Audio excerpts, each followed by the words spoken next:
Gene, what do you think about this point? Just first of all, the idea that the general counsel is leaving after 2 months, what does that say to you? They just can't escape this narrative that there's something that's difficult to work with Elon. I was hearing part of the earlier conversation, and I think that's exactly right. So my first thought was, oh no, here we go again.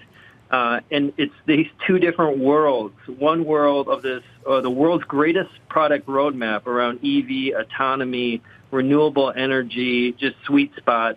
And then on the flip side of this perpetual drip of negative news around the difficulties it is to work with Elon. And so my initial thought was, as a supporter, just can't catch a break.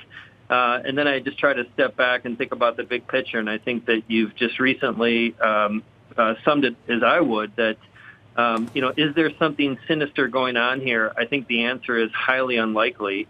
I think that if that was the case, you would hear more actual pointed data points about some of the deeper issues. This is more, Elon is a difficult person to work with. He's a 1 in a billion type of person, and this is yet further evidence. And I think that's the biggest challenge that the company has, is retaining top talent.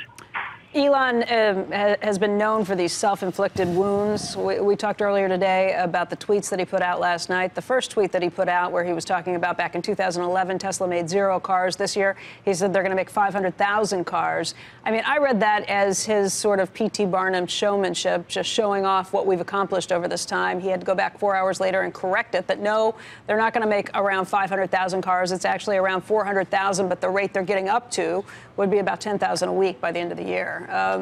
Again, how can you be both of these things, where you are the CEO, but you're also the chief marketing officer? And I guess that's where it gets a little complicated, particularly when you're already under this suit with the SEC, where they've warned you not to do these things.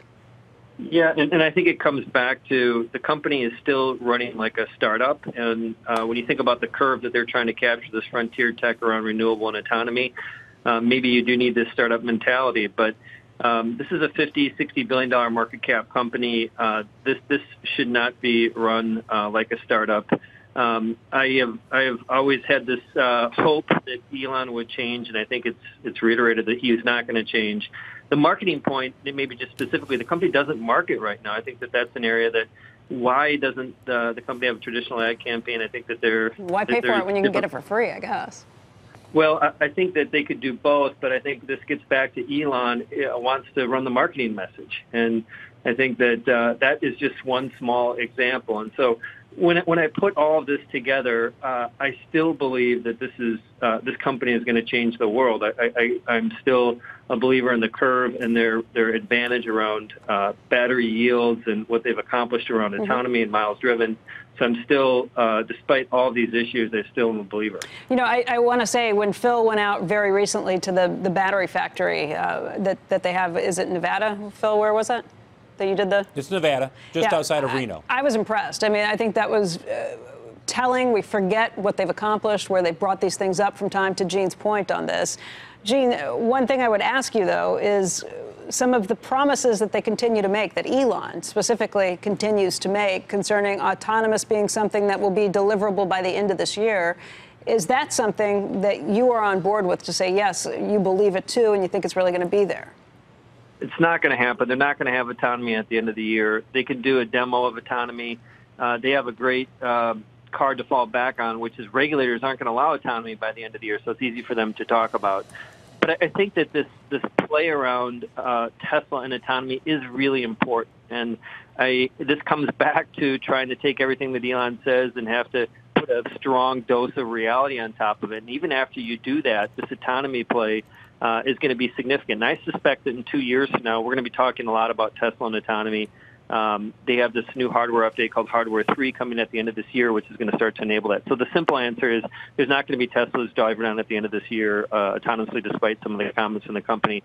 But they are going to be a leader in what is clearly a space Gene, that is going to capture. Do you think they're comparable to what Waymo is doing right now? Gene? I do. I think they're comparable to Waymo.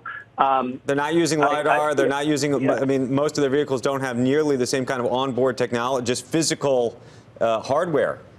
Yeah, I think if you just look at vehicle per vehicle, side by side, I give Waymo the advantage. I think that if you look at the trajectory and their approach to the market, Tesla's taking an approach of learn as you go and make mistakes. I think that the trajectory is that they will meet in 2 to 3 to 5 years, and they'll both be winners.